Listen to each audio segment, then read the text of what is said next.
And I'm like, you gotta be me. I'm just like, what? 30th anniversary for the 21-31 streak in Baltimore. Mm-hmm. With my dad, and not only for, what my dad was able to accomplish. It was a big moment in baseball. It still goes Yeah. down as one of the most iconic moments in the sport's history at a time that they needed it.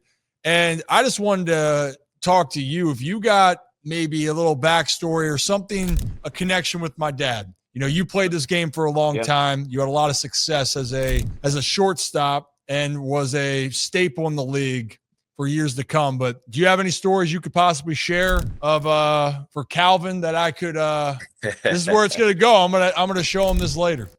No doubt. Well, first of all, his first name and my middle name, we share that. So before let's just start there.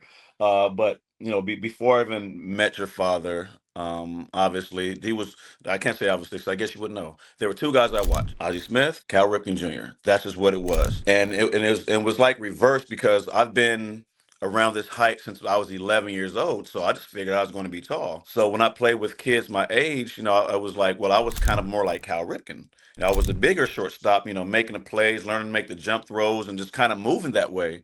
But when I would play upper division with the teenagers, okay, now I'm Ozzie Smith. I'm one of the smaller guys on the field. So it was always a back and forth, and people laugh. It's like, no, you don't understand. I've been this height for a long time. We thought I was going to grow, and it never happened. So it depended on where I was. I was either Cal that day or I was Ozzie that day. So it was funny. And actually, I didn't share that with them. But when I got the chance to meet him in 2001, we're playing in Baltimore, and you're a rookie. You're a rookie. You're nervous to meet your heroes and your idols, and your dad is on the field by this time. He had already transitioned to third base, and that was the first time and the only time. He was the only person until like much later.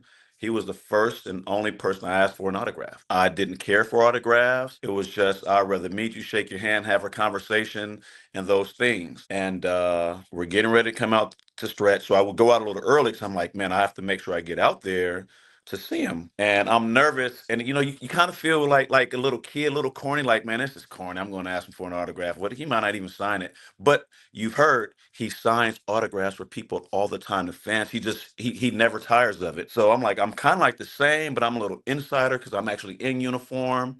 He knows who I am. So I go over there, ask for an autograph, and he couldn't have been nicer. He's like, sure, no problem.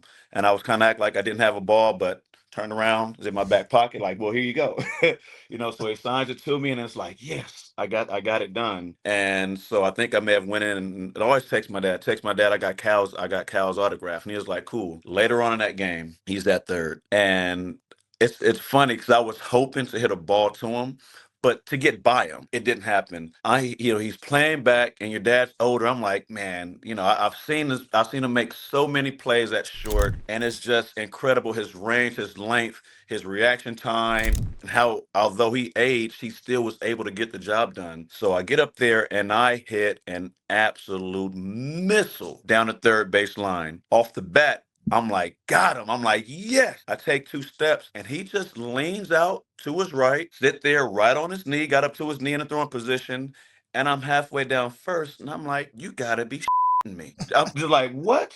Like, in my mind, off the bat, it was a double, and I turned this, I'm trying to check out the play, and he's just flipping the ball over, threw me out at first, and I'm just at a loss for words, like, man, how did he do that? Like, he's supposed to be old. In my mind, like, I was a kid watching him, and he's still doing it right here, all these years later. Who's the first person to call me after the game?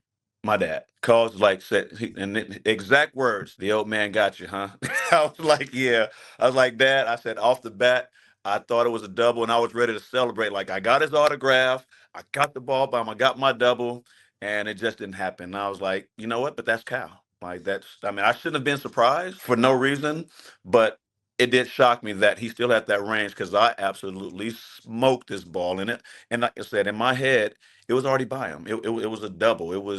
I beat the great Cal Ripken until I didn't beat him. Yeah, on that way, he can be a jackass for that way because he's really good at what he did. Yeah. And even till the end, and even being banged up, he always would be prepared. And he wasn't in the heyday of it, but he always liked to remind the younger players that he still had it. Oh, he reminded because me when that time. I'm damn right he did. And at that time, right, you were 22 years old. Yep, I believe 22. back, and it's a full circle moment.